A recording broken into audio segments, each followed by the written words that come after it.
Hi everybody, this is your girl Slick Vic. Welcome to Peace, Toast, and Jam. So for this week, I think I'm going to have this be a short, sweet, right to the point kind of podcast episode in light of everything that's been happening in the news.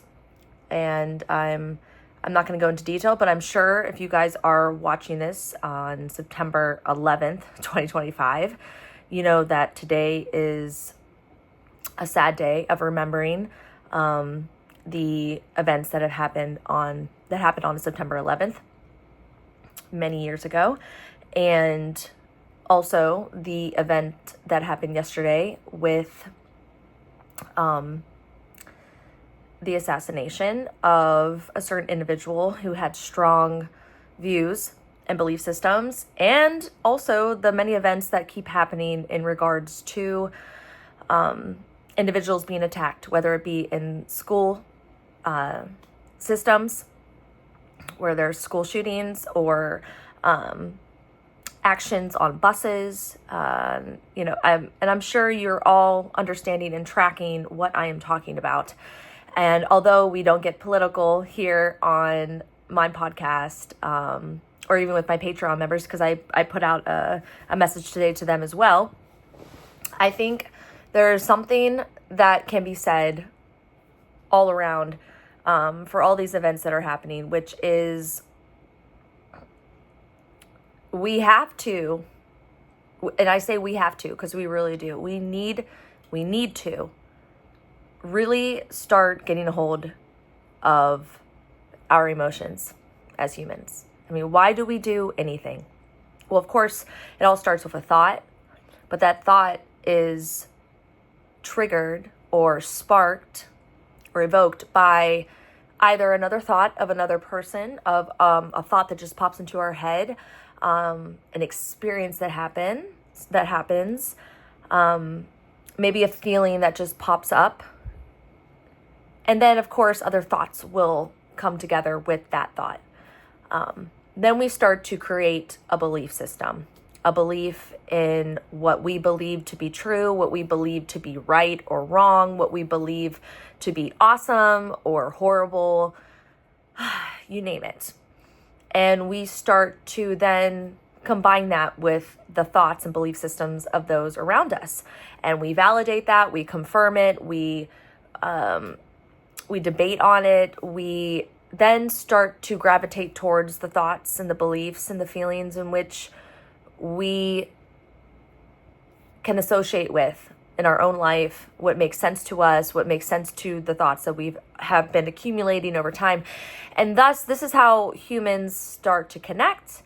And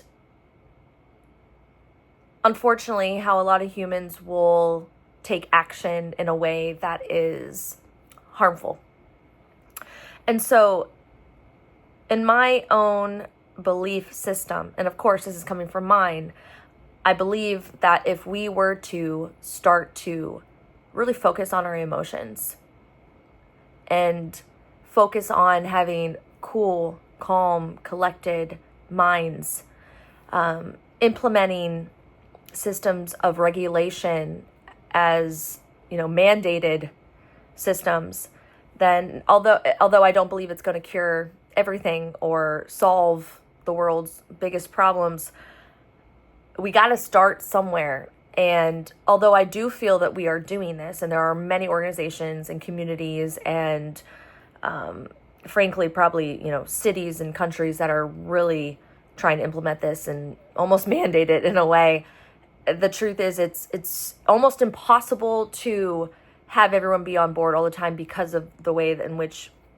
the freedom is for humans. And although not all humans have the same freedom, we all have the freedom of our thoughts. And once we're able to get into a space where we can allow those thoughts and emotions to come together, we then will respond, react, take action in the way in which we feel and think is most effective. And with that being said, the more that we allow those feelings and those actions to take over our mind, the less our mind is working, and we make decisions that we can't go back on. It's when you're a child and you are not emotionally intelligent yet or regulated. A lot of times it's the slap on the wrist, it's the lesson, it's the learning curve, it's the guidance that's needed. Of course you're a child, you don't know better. But what happens is, as you grow up, if you don't have that guidance anymore or ever, you will base it upon what you feel is best and right. And especially if the communities around you are agreeing with you, then it's only going to get more and more loud in your brain, in your mind, that everything that you're thinking and believing and feeling is the thing to do.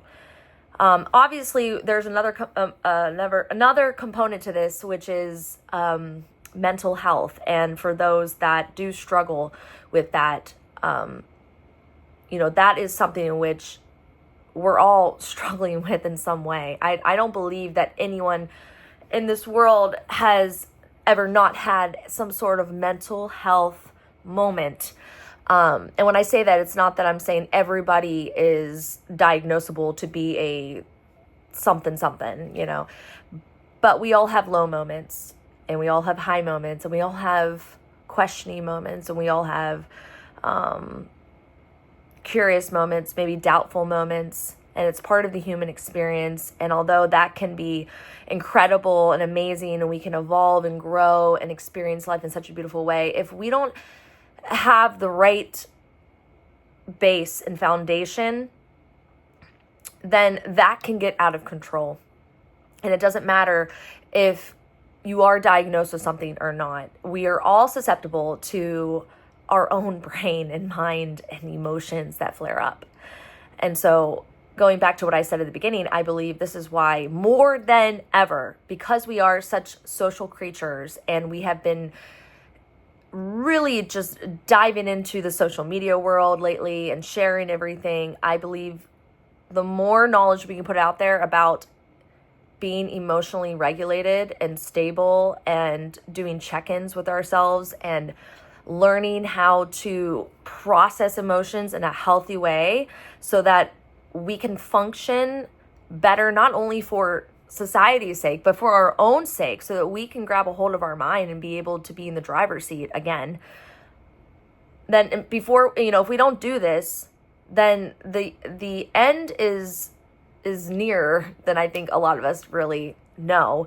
And I say that not to be so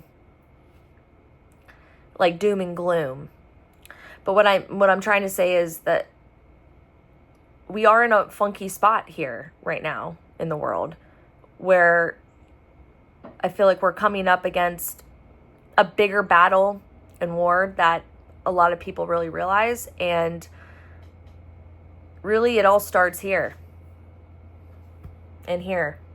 And when these things are not together, and when they are just out of whack, and when we have communities that are also in that way and they just feed off each other, well, unfortunately, we have a lot of heartache that happens right in front of our eyes. And this is why I think we really need to crack down on meditation, on learning about how to process the emotions and the thoughts that we're having, and starting to become more and more mature with how we are dealing with the really hard moments and really hard thoughts and really hard feelings. And how are we recovering from when we do get through those really tough spots in life? What are we doing to implement a new plan of action that is positive, that is going to help us lessen the frequency and duration of those really heavy thoughts and heavy emotions, so that we don't, on a day where maybe it's really hard to process it, that we don't just go back to a default that is going to be harmful, whether it is an action or a verbal comment. I believe both are super triggering. Obviously, the actions where it's a physical, like something that we're really doing out there, can be a lot more harmful than the verbal comment that can be made. Unfortunately, as we already know, verbal, this freedom of speech can then trigger so much. And although I'm saying that we shouldn't, not say what we're thinking and feeling all the time, because clearly there has been moments that are really hard but needed to be said. But for those that believe then an action is the right, and when I say an action, like a negative action, a harmful action, an action you can't take back is the right answer to that, I really hope that we start to realize that is,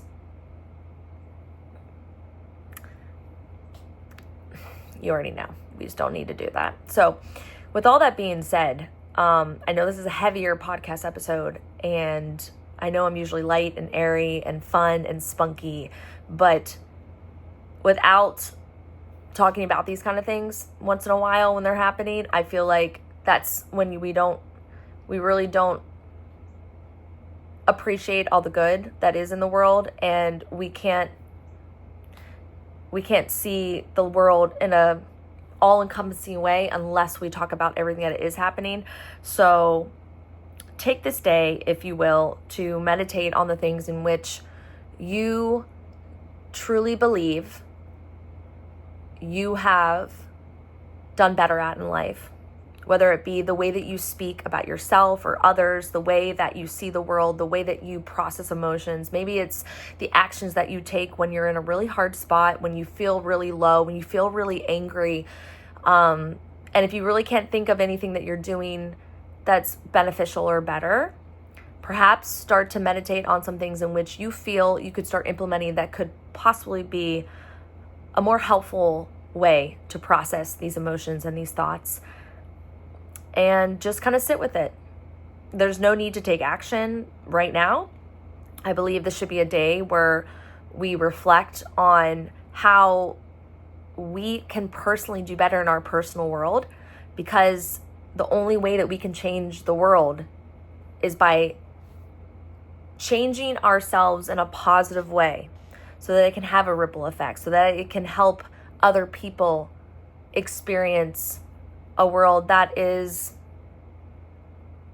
more light than dark. And yes, we do need the dark to see the light, unfortunately. But in these situations, I truly believe that there's so much dark that we need all the light that we can get. So yes, please, if you're watching this, if you're listening to this, please take a moment today. It doesn't have to be long. It could be 5 minutes or less. It could be more, to really reflect on the things in which you're really grateful for. And like I had said, to reflect on how you're processing your emotions and thoughts when they come in that are not so positive. And then if you feel like there's room for improvement, perhaps try to think of a couple of ways in which maybe you could start implementing those improvements. And if you don't have any idea on how to improve, then please reach out to me. I'm a big advocate for Sean Webb's Mind Hacking Happiness. A good friend of mine had introduced me to him and his work a while ago, and he really teaches you how to process your emotions and the different perspectives in which you can have in situations, and how you can live a happier life, and how can you be doing harmful, horrible things if you're living in a state of gratitude and happiness all the time. Of course, there could be then an argument to that even the people that think that they're happy can still do horrible things to other people. And that could be a whole nother episode. But for now, let's do that. Let's just focus on a lovely little meditation today of thinking about the things that we are grateful for, thinking about how we process our emotions and the thoughts that we have that are not so great, and then how we can improve on that, or perhaps thinking about specific things in which we are doing, and maybe we can just sharpen them a little bit, because I feel like there's always room for improvement. That is the journey of life. So with that, I hope you all have a beautiful morning if you're listening to this in the AM, a lovely afternoon, or a wonderful evening if you're listening to this at night. I'll talk to y'all soon.